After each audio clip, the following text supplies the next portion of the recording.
Hello guys, नमस्कार। मैं हूँ रूपाली, आप देख रहे हो रूपाली रिएक्शन। तो गाइस, हैप्पी धनतेरस। आज धनतेरस है। सबके लिए मंगलमय हो, आप खुश रहिए, अच्छे से शॉपिंग कीजिए, अपनी दिवाली अच्छे से मनाइए गाइस। लेकिन कई सारे लोगों के बारे में ना ऐसा बोलने का मन नहीं करता। कभी कभी हम जिसको सोना समझ रहे होते हैं ना, वो अंदर से कबाड़ होता है। पीतल भी नहीं बोलूँगी, पीतल की बहुत वैल्यू है, अंदर से वो कबाड़ होते हैं। सड़ा हुआ, मतलब एक टोकरी में एप्पल रहता है ना, एक सड़ा हुआ एप्पल रहता है, और हम उसको बाहर से, अंदर से सड़ा रहता है, बाहर से लाल लाल देख के हम बड़े खुश हो जाते हैं कि अरे यार ये तो बहुत अच्छा है, बहुत अच्छा है, और वो धीरे धीरे सबको सड़ा देता है। आज बात करती हूँ सपना के बारे में, और जो सड़े हुए एप्पल की मैं बात कर रही हूँ वो है सपना की फ्रेंड सीवी। सीवी का हमने कभी नाम भी नहीं सुना था। वो सपना के ब्लॉग में आई जब सपना उसके घर पे गई थी, तब से हम उसको जानने लगे और उसको भी लाइक करने लगे। उसको भी सपना के बहुत सारे सब्सक्राइबर उधर शिफ्ट हो गए और उसको भी फॉलो करने लगे। भाई सीवी दीदी बहुत अच्छी है, सपना को सपोर्ट किया, ये किया वो किया। अब पता चल के आ रहा है कि सपना को सीवी के हस्बैंड ने, सीवी ने नहीं, उसके हस्बैंड ने गाली गलौज किया है। और मैंने पहले एक वीडियो बनाया था कि भाई जब हम किसी अच्छे सोसाइटी में घर लेते हैं रेंट पे, तो एक अच्छी खासी अमाउंट देनी पड़ती है डिपॉजिट के तौर पे, और एक एग्रीमेंट बनता है कि आप इतने महीने से पहले अगर घर खाली करते हो तो आपको डिपॉजिट रिफंड नहीं मिलेगा। तो सपना के साथ वही हुआ है। 1-1.5 लाख जो उसने डिपॉजिट दिया उसको रिफ़ंड भी नहीं मिला होगा, कुछ नहीं मिला होगा। तो इतना सारा लॉस करके फिर वहाँ क्यों चली गई, अपने मायके साइड क्यों शिफ्ट हो गई?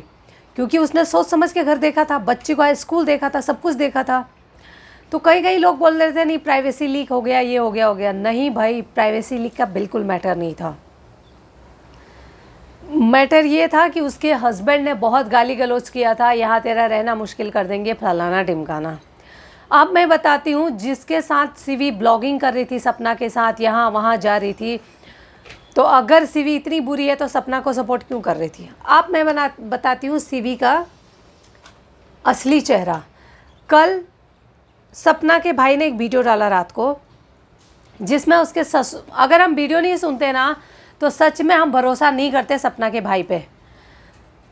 सपना के भाई ने रिकॉर्डिंग डाल दिया अपने वीडियो में कि भाई लो सुनो और आप डिसाइड करो कि कौन सही है कौन गलत है। अगर उस सीवी के हस्बैंड सही हैं तो उसके फादर क्यों इतना माफ़ी मांग रहे हैं सपना से, और तब भी सपना ने एक शब्द गलत नहीं बोला। वो बेचारी बोल रही है कोई बात नहीं अंकल, आपने मुझे बहुत प्यार दिया, थैंक यू, और रो रही है। सीरियसली मैं उस टाइम उसकी आवाज़ में इतना हेल्पलेस थी ना वो, जिसका कोई वो नहीं है, मैं शब्दों में बयान नहीं कर सकती। वो जिस पे बीतती है वही जानता है। लोग बोलते नहीं हम आपके दुख को समझ सकते, भाई कोई नहीं समझ सकता, जिस पे बीत रही है वही जानता है। बोलने करनी और कथनी में बहुत अंतर होता है। तो मैडम क्यों सपोर्ट कर रही थी मैं ये आपको बताती हूँ। कल सपना के भाई ने बताया कि मैडम की जब सिर्फ 10,000 सब्सक्राइबर थे ना, तो एक फ़ैन बन के ये सपना से मिली थी शादी में, और तब से एक अच्छा रिश्ता बन गया, बॉन्ड बन गया। तो तब से भाई बात विचार आना जाना, मतलब सब चलता रहता है, फ़ोन पे बातें होते। और ये मैडम सपना से सिर्फ व्यूज़ के लिए जुड़ी थी, और जब सपना ने इसे हेल्प मांगी कि भाई सीवी मुझे तेरी हेल्प चाहिए, तो इसको सोने पे सुहागा था। सपना को सब सपोर्ट कर रहे थे, सोशल मीडिया पे ट्रेंडिंग टॉपिक ही यही चल रहा था। तो मैडम ने लपक के सोचा, दोनों हस्बैंड वाइफ ने, कि भाई अब तो व्यू छापने का अपना भी टाइम आ गया। सीरियसली बोल रही हूँ, अगर 10,000 का सपना को खाना खिलाए होंगे ना 3 दिन में, तो 10 लाख के लोग वहाँ से कमा चुके हैं। सपना के जो व्यूअर्स हैं उनसे ये पैसा कमा चुके हैं। तो कोई एहसान नहीं किया इन लोगों ने। इनके सपना से पहले के व्यूज़ देख लीजिए, जब से इन्होंने सपना के साथ वीडियो डालना स्टार्ट किए तब के व्यूज़ देख लीजिए, कितने अंतर हो गए हैं।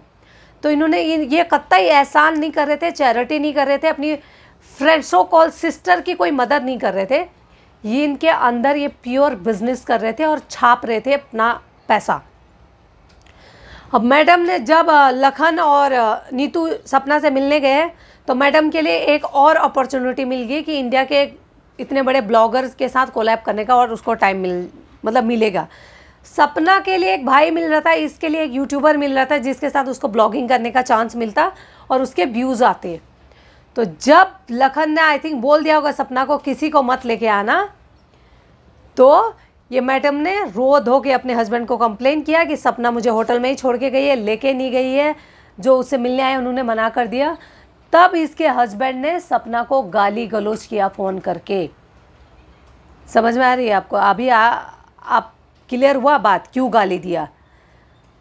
तब जाके इस बंदे ने गाली दिया सपना को कि भाई तू मेरी बीबी तेरी इतने हेल्प कर रही है, तू ये है वो है, भाई जो गाली देना। अभी हमने नहीं मालूम क्या क्या बोला, लेकिन ये एकदम क्लियर है कि उसके हस्बैंड ने, सीवी के हस्बैंड ने सपना को गाली दिया। और कोई छोटी मोटी टॉन्ट नहीं मारा है कि बाद में सॉरी बोल के सॉर्ट हो जाए। बहुत बुरी तरीके से गाली गलौज किया है, इसीलिए कोई इतना हर्ट होता है। समझ में आ रही बात? आप भी फैमिली में रहते हो, सबको मालूम है भाई, नॉर्मली एक तानाकसी में कोई इतना रोता नहीं है, कोई शहर तक नहीं छोड़ देता। बहुत बुरी तरीके से उसने गाली गलौज किया होगा। उसको लगा होगा भाई ये बेचारी थी, हम लोग इसको मतलब यूज़ करना चाह रहे थे, लेकिन ये तो हाथ से निकल गई। ये कैसे इसको इतने बड़े बड़े सपोर्ट मिल रहे हैं, कैसे इसने गाड़ी ले लिया, ये अपना बिजनेस भी करने लगी। भाई हम तो इसको बेचारी बना के ज़िंदगी भर यूज़ करना चाहते थे, ये तो हमसे आगे निकल रही है। तो उस बंदे की, गेंडे की ईगो हर्ट होगी और बंदे ने सोचा कि भाई कहाँ तो मेरी बीबी स्टार बनने वाली थी, यहाँ तो मेरी बीबी को दूध की मक्खी की तरह निकाल दिए। तब जाके उस मूर्ख और चूतिए बंदे ने इनको गाली गलौज किया सपना को। मैं तो बोलूँगी या तो आप पहले ही बोल देते भाई मैं अपने घर पे तुझे नहीं बुला सकती, मेरे सास ससुर मना करेंगे। अगर बुला लिया था, इतना पूरे हिंदुस्तान में ढिंडोरा पीट लिया था कि सपना की मैं सपोर्ट कर रही हूँ, तो तुम्हें घर में जो सिंपत्ति ले रहे थे व्यूअर से या जो देख रहे थे आपके वीडियो, उतना ही काफ़ी था, उसी से तुम लोग कमा लिया था पैसा। जा के कोलैब करने के सपने आपको नहीं देखनी चाहिए थी। और सेकंड चीज़, एक आदमी को जीजा बोलती होगी सपना या भैया जो भी बोलते थे, कम से कम इतना तो लिहाज होना चाहिए पढ़े लिखे इंसान की तरह कि औरत से कैसे बात करनी है। और वो तो तुम्हारी बीबी की दोस्त थी या फिर बड़ी बहन थी, मानती थी ना अपने आप को बड़ी बहन, तो इतना भी बात करने की तमीज़ नहीं है। मैं तो सीरियसली बोलूँगी, इस बंदे की ना औकात तभी मतलब ठिकाने आएगी जब इसके बीबी के सब्सक्राइबर 0 होंगे। सीधे सीधे जाके इसको अनफॉलो कीजिए और बोलिए चुल्लू भर पानी में डूब मरूं। सीधे बोलो सिमी को और उसके हस्बैंड को। एक तो एक इतनी दुखी औरत का यूज़ किया इन लोगों ने व्यूज़ के लिए, और सेकंड अबला नारी समझ के गाली गलौज किया, उसको शहर छोड़ के आने पे मजबूर किया। इनसे बड़े दुष्ट और कौन होगा आप बताइए ज़रा मुझे कमेंट करके। मुझे तो इतनी चिढ़ हो रही है, पर्सनली बोल रही हूँ। मैंने कमेंट किया था, लोगों ने ब्लॉक कर दिया। अगर जो कमेंट में सवाल पूछ रहे या कुछ ऐसा कर रहे हैं तो ये लोग ब्लॉक कर रहे हैं। आप देखिए ज़रा, आप कमेंट करके देखिए। जो इनको लग रहा है ना रिएक्शन चैनल वाले हैं, उनको ब्लॉक कर रहे हैं। तो इन लोगों को ना आप 0 पे लेके आइए। इनकी ना औकात पता चलनी चाहिए कि इनकी क्या औकात है। जिसने बनाया वो इनको 0 पे भी ला सकते हैं। तो गाइस ये सपना की स्टोरी थी। और बताइए दोस्ती के नाम पे कलंक किसे बोलते हैं? सपना को उल्टा सीधा बोला जा रहा था, इसने सिमी इसका अपनी फ्रेंड का घर बिगाड़ने की कोशिश की। ये सपना चुप बैठी है, अपना एक दिखा रही है कि मैं बड़ी बहन हूँ, इंसानियत के नाते चुपचाप बैठी है, इसको गाली ना पड़े। लेकिन ये बेशर्म औरत वहाँ से तानाकसी वाले वीडियो बना रही है, मतलब उसमें भी व्यूज़ बटोरने की। इसके अंदर ना इंसानियत नाम की चीज़ नहीं है। जो इसका मुंह दिखता है ना, बहुत शातिर लोमड़ी जैसे इसका मुंह है। जैसे आप वो मत कीजिए कि शक्ल क्यूट है, शक्ल क्यूट नहीं है, ये लोमड़ी है अंदर से। और इसका हस्बैंड जो है ना अजगर है, अजगर। मतलब एक विधवा औरत का भी ये लोग यूज़ करना चाहते हैं। इनसे घटिया इस पृथ्वी में कौन होगा बताइए। मुझे तो इतना गुस्सा आ रहा है ना कि जाके मैं उसको 2 थप्पड़ मारूं। सीरियसली बोल रही हूँ, कोई इतना नीचे कैसे गिर सकता है गाइस? आपने देखा कोई ज़िंदगी में इतना नीच इंसान कोई इतने निचले स्तर पे गिर जाए? सपना के भाई को कितना गुस्सा आया होगा। मेरे को एज अ इंसान इतना बुरा लग रहा है ना, सीरियसली यार। कोई इस वजह से गाली कैसे दे सकता है कि तू मेरी बीबी को लेके क्यों नहीं गई साथ में? मेरी बीबी वहाँ पे ब्लॉग बनाती और उसको व्यूज़ आते। भाई इतना ही तुझे पैसे की ज़रूरत है तो रोड पे उतर के भीख मांग लेना, सभी दे देंगे। ये भीख मांगने से भी बदतर काम किया तुमने यार। आपकी क्या राय है? आपको आई होप पता चल गया होगा सपना क्यों वहाँ से आई, क्या प्रॉब्लम हुआ। कमेंट कीजिए, शेयर कीजिए, सब्सक्राइब कीजिए guys. Thank you so much यार। मैं आज बहुत सीरियसली बहुत